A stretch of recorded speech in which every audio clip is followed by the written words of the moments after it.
یہ تیری تربیت کے لیے ہے،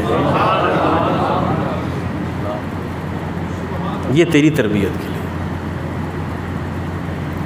اور یہ شعور کس نے دیا ہے؟ یہ میرے نبی جناب محمد الرسول اللہ نے دیا ہے صلی اللہ علیہ وآلہ وسلم۔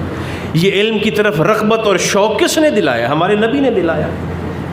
سرکار ایک دن تشریف لائے مسجد نبوی شریف میں، آخری حدیث پاک، میرے نبی کی پسند اور ناپسند ذرا دیکھیے، میرے نبی کی ترجیحات دیکھیے، حضور کا تربیت کا انداز دیکھیے۔ جہالت میرے مصطفیٰ کو کبھی بھی پسند نہیں رہی،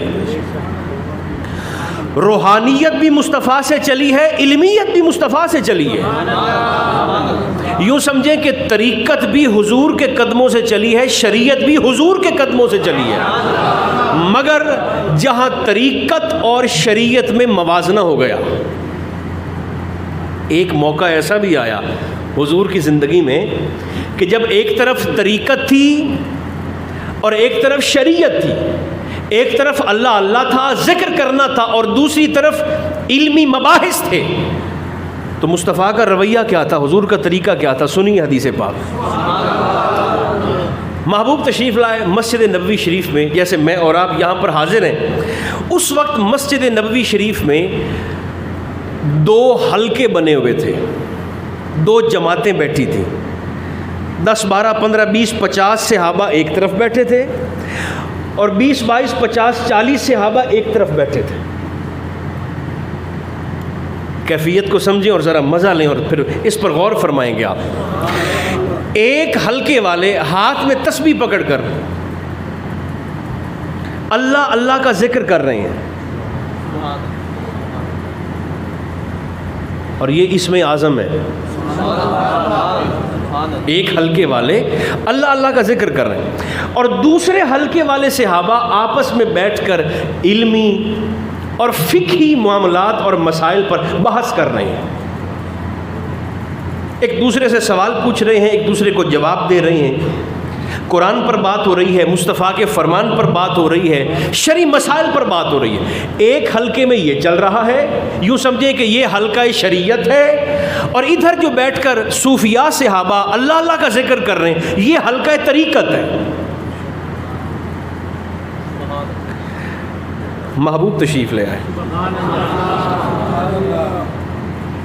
اور دونوں حلقوں کے بالکل درمیان میں کھڑے ہو کر میرے نبی نے مسکرا کر انہیں بھی دیکھا، مسکرا کر انہیں بھی دیکھا،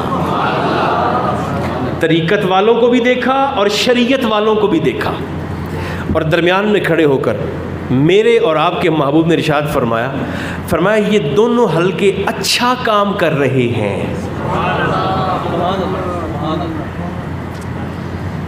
یعنی حضور نے اچھا کہہ دیا ہے، سرکار نے شاباش دے دی ہے۔ سرکار نے فرمایا کھڑے درمیان میں، حضور نے فرمایا یہ دونوں حلقے والے، دونوں حلقہ جات، طریقت والے بھی شریعت والے بھی، یہ دونوں اچھا کام کر رہے ہیں، دونوں کا کام مقبول ہے، دونوں کی خدمات اللہ کی بارگاہ میں رد نہیں ہے بلکہ قبول ہیں۔ یہ جملہ کہہ کر تو آقا وہیں کھڑے ہو کر حلقہ شریعت کی طرف دیکھ کر جو مسائل پر بات کر رہے تھے مخاطب ہو کر کہنے لگے چونکہ مجھے اللہ نے معلم بنا کر بھیجا ہے، حضور نے انہیں شاباش دی اور اپنے قدمین بڑھا دیے حلقہ شریعت کی جانب۔ یہ فرمان کہہ کر کہ مجھے اللہ نے معلم بنا کر بھیجا ہے، یہ جملہ ارشاد فرما کر حضور اس حلقے میں جا کر بیٹھے جہاں دینی اور شرعی اور علمی مسائل پر بحث کی جا رہی تھی۔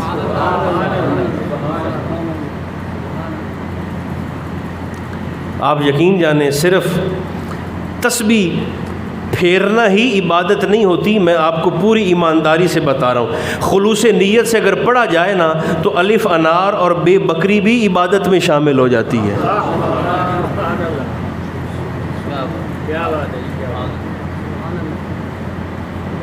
عزت اسی میں ہے۔ اللہ عالم اسلام کو توفیق عطا کر دے۔